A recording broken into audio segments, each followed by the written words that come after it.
There is a silence that gradually becomes familiar, like an invisible blanket under which you hide when you understand that you are a stranger in your own home, and your voice has no weight here, although once I believed that it would be the one to fill these walls with life. When Leon and I first moved in, everything was different. I was loud, joyful, full of plans and hopes. Recently, after the wedding, it seemed to me that there was an endless space for joy ahead. I turned on music in the kitchen while I cooked soup or baked chicken, called my mother for no reason, just to hear her calm voice, and laughed with my brother Carlos on FaceTime, while he, slyly squinting his eyes, helped me choose the shade of the curtains for the bedroom, assuring me that dark blue would make the room more noble, and I insisted on sunny yellow because I wanted the morning to start with warmth. I brought color into the rooms, laughter into the hallways, lightness into dinners and Sunday breakfasts, and perhaps even the air itself seemed more alive, because I truly believed that together we were building not just walls and furniture, but a real life, ours in common, with the smell of cinnamon and tomato sauce, with the cries of friends' children who came to visit, and with conversations until late at night. But over time, all this seemed to fade. My calls became too loud, my mother's visits too frequent, and Carlos with his jokes suddenly turned out to be too intrusive. Leon never directly pronounced prohibitions. He knew how to act more subtly. His silent discontent, barely noticeable glances, and fleeting comments made me feel as if my family was an extra burden, unnecessary noise, disturbing his carefully selected collection of the right comfort. Eventually, I stopped inviting my mother over, called Carlos less often, learned to take a step back, and the house grew quieter. But this year, on the long weekend that coincided with Memorial Day, the silence became more than just a sound. It became a hollow, ringing void. The morning began as usual. I chopped vegetables, boiled eggs, made pasta salad, while Leon busily rearranged the patio furniture in the backyard, checking the coals and taking marinated burgers out of the refrigerator. It was our tradition, or at least I once thought it was ours. By 11 o'clock, his relatives had begun to arrive. His mother brought her signature potato salad, which everyone praised but never touched. His father, as always, brought 2 cases of beer. Gina and Massimo followed them, carrying folding chairs and plastic beach toys, even though the sea was hundreds of miles away. "It already smells good." Massimo slapped Leon on the back with a wide grin. "Did you make those damn eggs again?" Gina wrinkled her nose, leaning over the kitchen island. "They're cute," I replied, trying to keep a smile. "The same ones you liked last year." "Well, it's not my mom's recipe, but yeah, sure," she shrugged. I noticed her mother put store-bought hummus and chips on the table as she passed, and no one dared utter a single word of criticism. Gradually, the smell of roast meat filled the air. The conversations grew louder, the laughter more confident, and I found myself increasingly in my usual role, the hostess who runs around with plates, filling glasses, wiping children's sticky hands, handing out napkins and cleaning up after everyone, while the rest of us lounged carefree in our chairs. No one offered to help. That, too, had become part of the tradition. At some point, I finally allowed myself to sit down with a plate. Spare ribs, corn, a spoonful of my salad, a piece of bread. I had just taken a bite when I heard Gina's voice. "It's so peaceful this year," she said, leaning back in the chaise lounge next to Leon. "No chaotic side dishes, no chaotic guests." Massimo grinned, adding, "Yeah, Italia's brother won't start a fire." Leon chuckled. "Don't jinx it."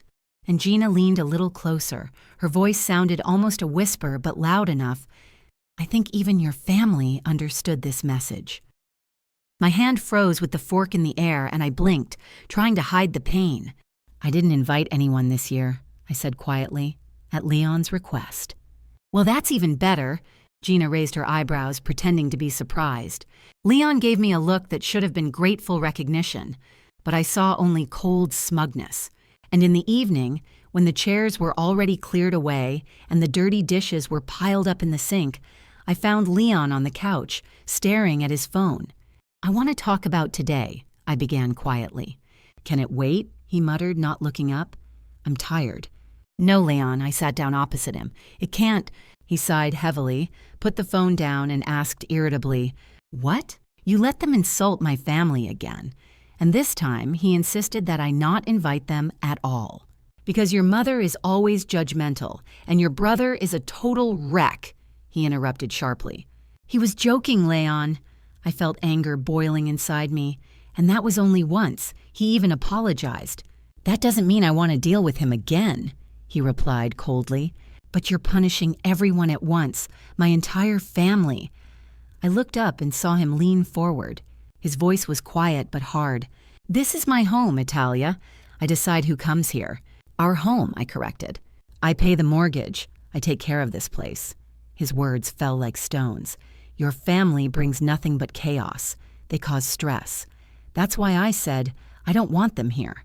And if it's important to you. He waved his hand towards the door. You know where the exit is.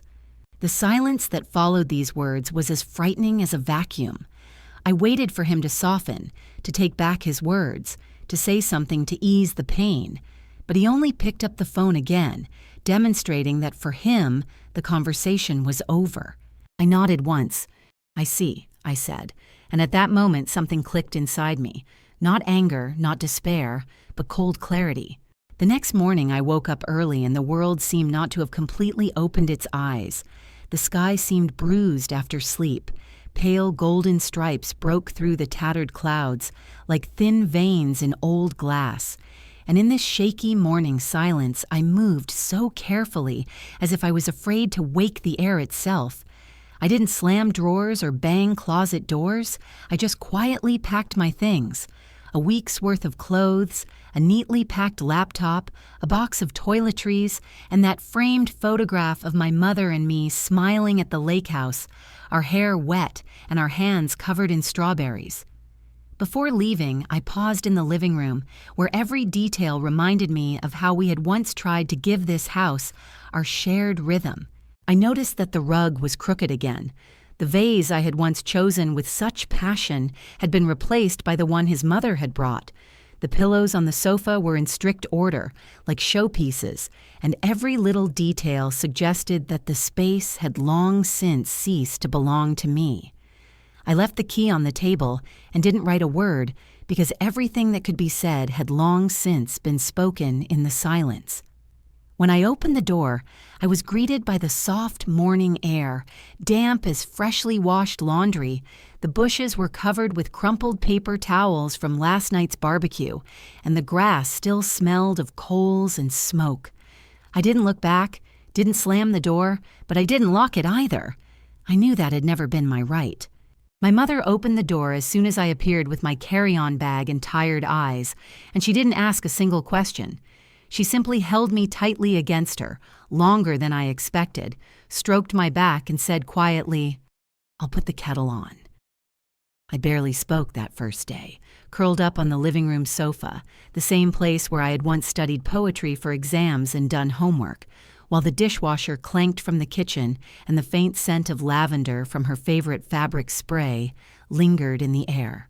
Carlos came in the evening, put a takeout bag on the table, and looked at me carefully. Are you really here? He asked. Are you okay? I hesitated and then nodded. It's better here than there. He didn't press me for an explanation, just sat down next to me, laid out the containers, and held out a fork. Do you want me to talk to him? He said later, this time completely seriously. No, I answered quietly. He wouldn't have heard anyway. The next morning, I went out for some fresh air and saw Uncle Tom unloading something from the back of his truck. I hadn't even noticed that he was in town. Hi, he said calmly, as always. Mom said you were here. Just for a little while, I answered. He looked at me for a long moment, then nodded toward the porch. Got a minute? We sat down on the old swing he'd built himself when he was renovating the deck. I heard things were getting heated, he said quietly. I exhaled. You could say that. I thought about how Leon's family had never been the type to ask unnecessary questions. One look was enough for them to pass judgment. Not one of us. But Tom didn't ask for details. He just leaned back slightly and rocked slowly, as if time was in no hurry. What's the name of his company? He asked unexpectedly. I blinked. Why? He shrugged. Curious. It's always interesting to know who's doing business with whom. Evergreen builds, I said after a pause. But why do you need that? He didn't answer. He just stood up, gently patted my shoulder, and walked away to the truck. That was him, the laconic, no-drama type. But I knew that look. It meant something had changed. Later that week, I overheard him on the phone in his office.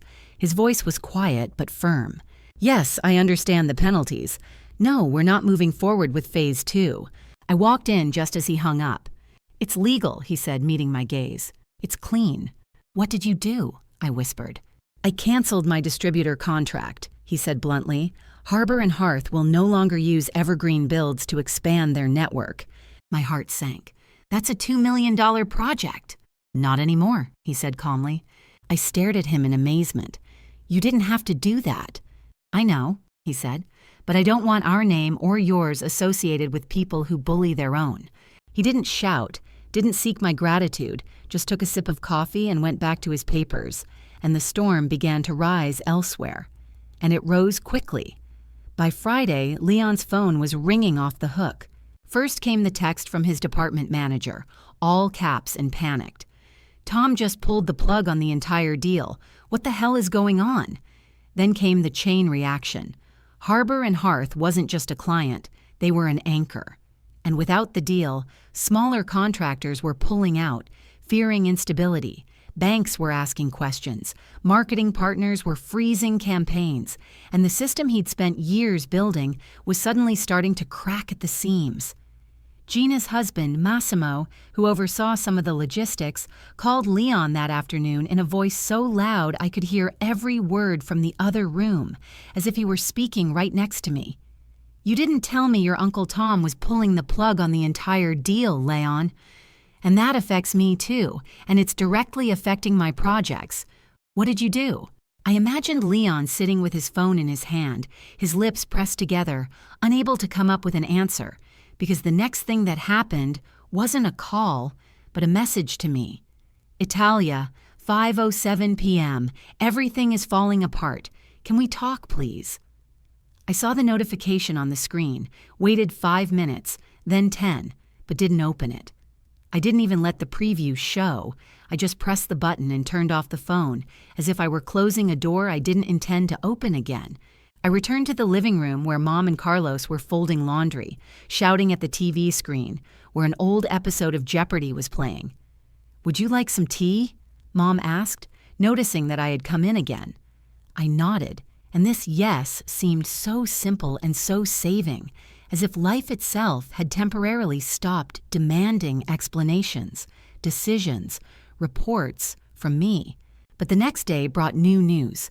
My cousin Jess, who worked in commercial real estate, sent me a screenshot of an email. It was from Evergreen Builds, trying to renegotiate a contract to build a showroom. Jess's response was short and sweet. We prefer to work with vendors who treat families with respect.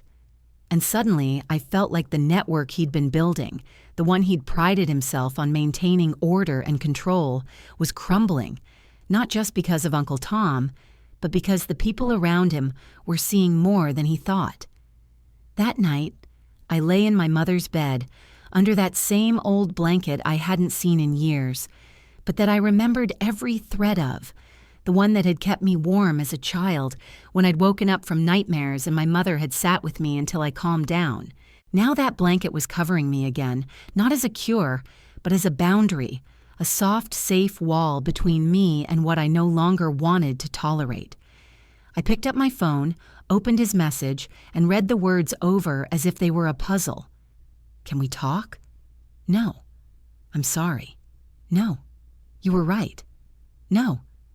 The last line, can we just talk? And I thought, talk about what? About how my family was too loud? About how he had turned our marriage into a gated community where he was the one who decided the guest list? I closed the message and blocked the number. At breakfast, I told my mother I'd be staying a little while longer. She just topped up my mug with tea and said softly, "This is your home, honey. Stay as long as you need to."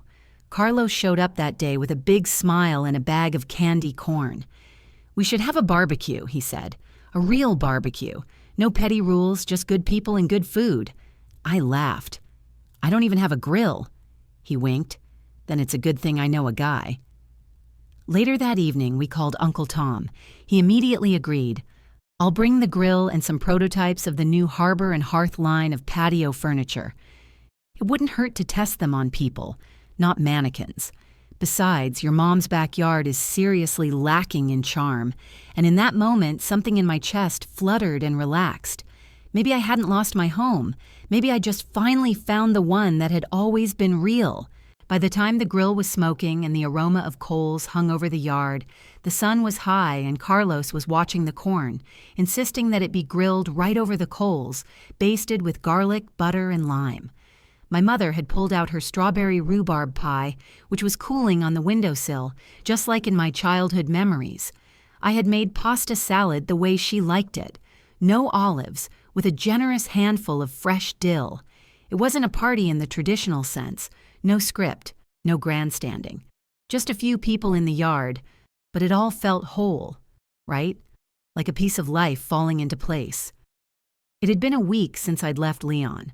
I hadn't been back, hadn't checked my email, hadn't even checked our shared account for movies and TV shows.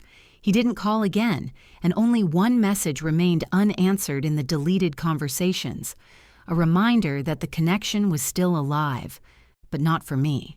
Uncle Tom arrived that afternoon in his pickup truck, parked by the side gate, the way he used to do when I was a kid, delivering toolboxes.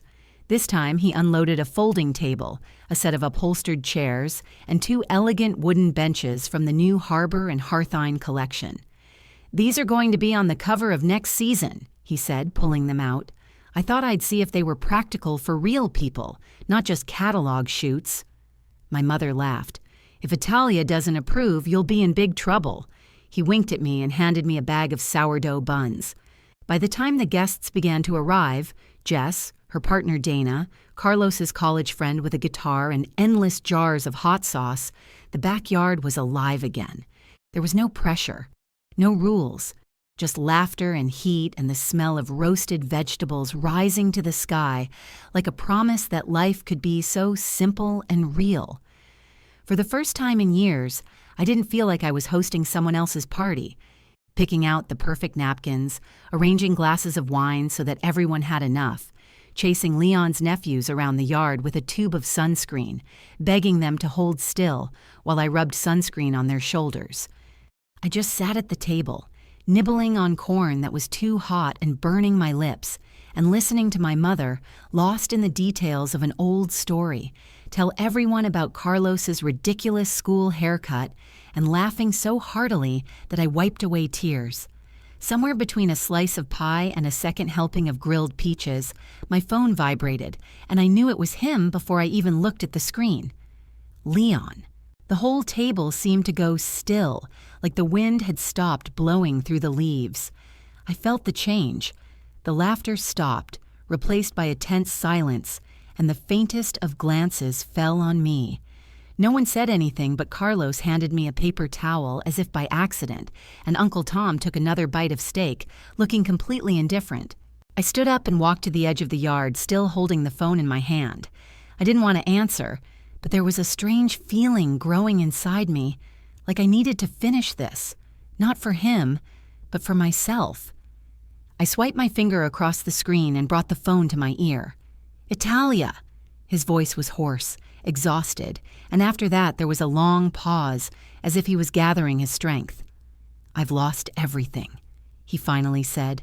"Contracts, suppliers, even Gina's husband blames me for his problems. People are leaving one by one." I was silent, listening to his breathing, listening to the weariness in his voice. "Can we talk?" I didn't expect it to go this far. I turned around. Mom was pouring glasses at the table. Carlos was arguing with Dana about how spicy too spicy was.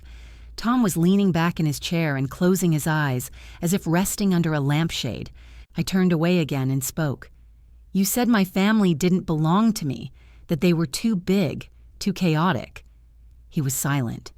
"And you forgot," I continued, "that I was part of them." "Please," his voice wavered. "I was angry," I said. "I didn't mean to say that." "No," I said calmly. "I did." You meant every word. Maybe not out of hatred, but simply because that's who you are. And that's what hurts." There was silence again on the phone. Then he whispered, barely audible, "Is this how it all ends?" I looked at the grass under my feet, bathed in the evening sun, so real, so simple. "No," I said, "this is how it all begins." "But without you—" He didn't answer. I didn't wait. I hung up and immediately blocked the number. When I returned to the table, no one asked what he'd said, and they didn't have to. Carlos handed me a plate of fried chicken and a second piece of pie. "Still warm," he said, "and not burnt. Shocking, huh?" I smiled. It wasn't a movie moment. No celebratory music was playing, but something inside me finally found peace. Later, when the guests began to leave, I sat with my mother on the porch swing. She draped an old crochet blanket over our legs, the same one she'd used to cover me with when I was little, and the warm memory lay on top of the cool evening air. The sun had set, and the backyard was a soft orange and gray. Tom came out with 2 cups of herbal tea, but instead handed me a cold root beer from the refrigerator. "Contracts are being renegotiated," he said, almost casually. "We'll be working with a firm in Portland. Their representative has a sister who's a nurse. She invited us to a charity event next month." "That sounds promising," Mom said. He nodded and looked at me. "How's the bench?" I leaned back against the gentle curve of the tree and said softly, "Perfect." Tom gave me a rare, satisfied smile, and it lingered longer than usual. As the sky darkened and the first stars emerged from behind the treetops, I closed my eyes and let the silence fill everything. But it wasn't the silence that had crushed me in Leon's house, the cold, tense silence that made me hide my emotions. It was a different silence, soft, deep, and calming, the kind of peace that comes not from winning, but from refusing to lose. I hadn't left Leon to make him understand or prove anything. I left because I finally saw clearly inside me. There is a life where you are tolerated, and there is a life where you are loved. I opened my eyes and saw my mother reaching for my hand, Carlos throwing a marshmallow so high in the air that it almost touched the roof, and Tom quietly writing in his notebook, "Longevity." And suddenly I realized a simple truth: my people, my chaos, my family, my home. And the last words that came to my mind were soft but clear. He said that I didn't need my family, and it turned out that I didn't need him.